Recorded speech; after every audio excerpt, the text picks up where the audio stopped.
since we went ahead and we re-indexed the front end on this and gave it a couple more inches and stuck new shocks in it. And then on the back now, since it's sitting lower too and the springs are getting kind of worn out and they're sitting just kind of flat, they no longer have much of an arch to them anymore.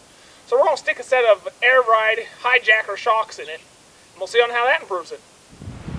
Alright, so we're going to start by pulling off the bottom half of the shock here. This is the old shock. And it's an 11/16 bolt. I borrowed an impact wrench, so that's going to make this a little quicker. Let's get it out. There we go. That's the bottom. Alright, now I got to break loose this top one. I can't get the impact wrench in there because of the exhaust system. And I already broke it loose with the end wrench because I knew otherwise you wouldn't be able to see what I was doing. So just see if you can get in here and break it loose. It wasn't too tight. It's normally just the mud and rust that causes your problem. So maybe spray it with some penetrating oil, run a wire brush over it, and that'll knock the mud and anything that might be on there out of the way. If you live in town or something, you probably won't have as much mud problems as I do out here. And then just work this off with an end wrench. It's about the only thing you can really get in there. Probably get in with a ratchet, but I didn't think to grab one before I came under.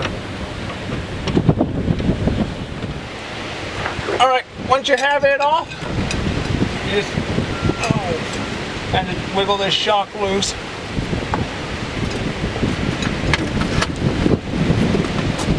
Let me see if I can get somebody to hit it with a hammer from the outside.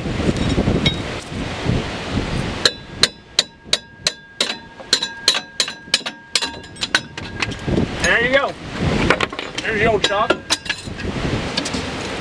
that old junk rubber off there.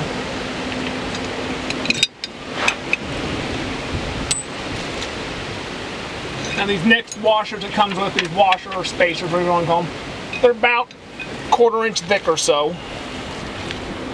Alright. And then I've already attached the air line to the shock. And I did that so that way I don't have to try threading it on there while it's mounted underneath the pickup.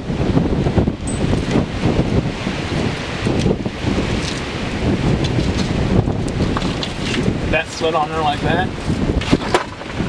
And to correspond with that, it comes with a nut that has a shoulder.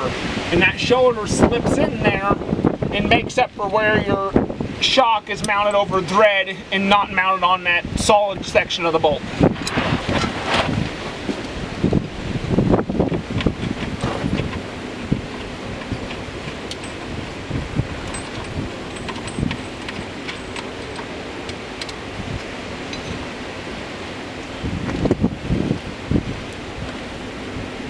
Kind of snugs up on there.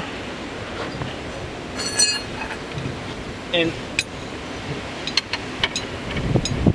now this nut that goes on here, this is a 7/8 wrench. It's a much bigger nut. There's a spacer that goes on the bottom, just like the one that went on the top. Get that. If I can get it slid on there. Oh. If you can't get it slid on like that, then grab some penetrating oil.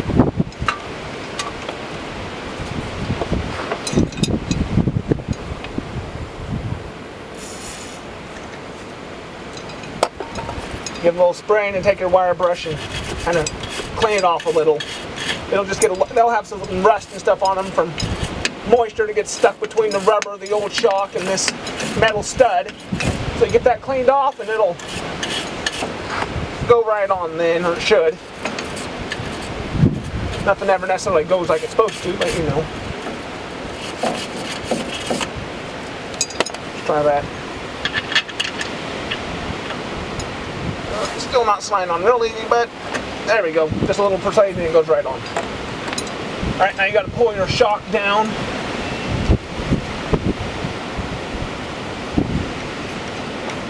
To get it to mount on there. And see, it doesn't quite reach, it's not quite long enough, that spring's down too far. So you need to just get a small jack.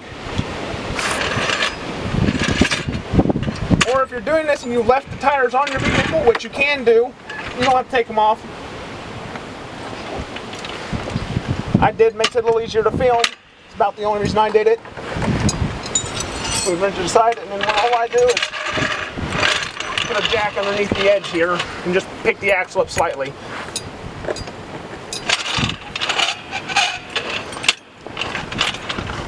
If you left your wheel or tire on, you can just let your vehicle down off the jack just a little bit.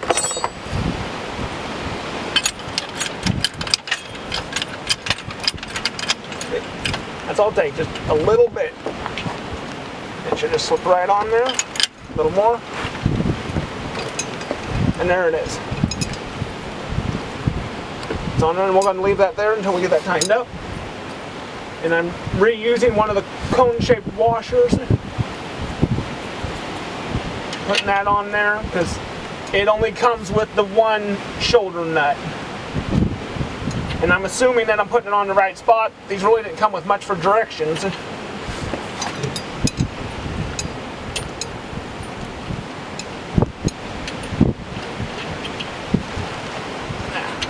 sure you get that pressed on there.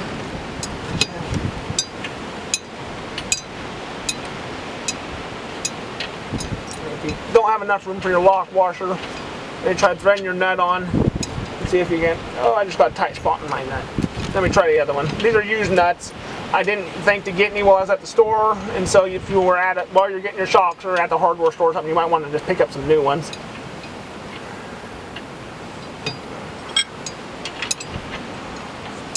Just work that nut back and forth and get it cleaned up. Alright, there we go. I'm going to pull that back off.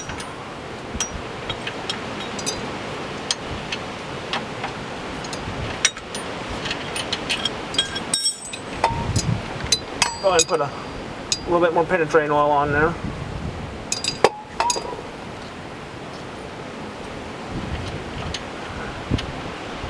Lock washer again. I'm going to lightly start this before I put the impact on there because you don't want to have your nut cross-threaded and then put the impact on there. You'll mess your threads up and then you're really in trouble. Alright. I'll put my impact on low speed because I don't want to put this in there too quick and over tighten it.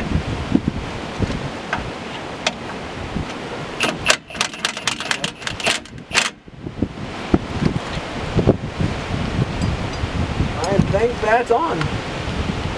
Alright. Oh, that shock's in place.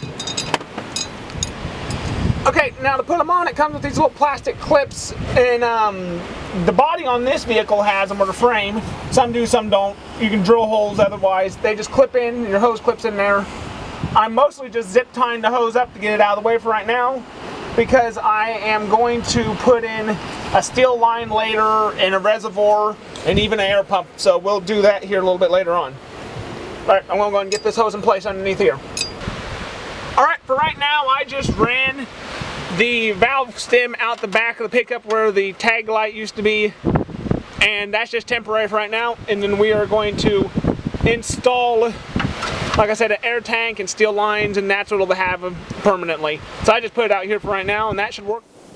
Alright then, well that went really easy. It wasn't too hard to put in, the bolts weren't real tight. It's just like replacing shocks, so I mean, it's not much to it. Your biggest problem is going to be if you have a lot of rust or something holding mains on, but even that you can get past fairly easily. And our air compressor only goes to 130 pounds, so that's what I aired it up to.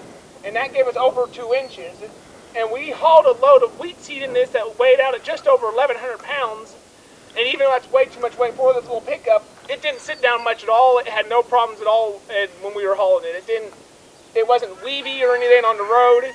And even when we hit a pothole or going under a bridge or something where there's a bump, it really smoothed it out nicely. The pickup's really driving a lot better than what it ever has before. So it really is a worthwhile upgrade. Doesn't cost much. And like and subscribe to videos. Check out, see what else we got.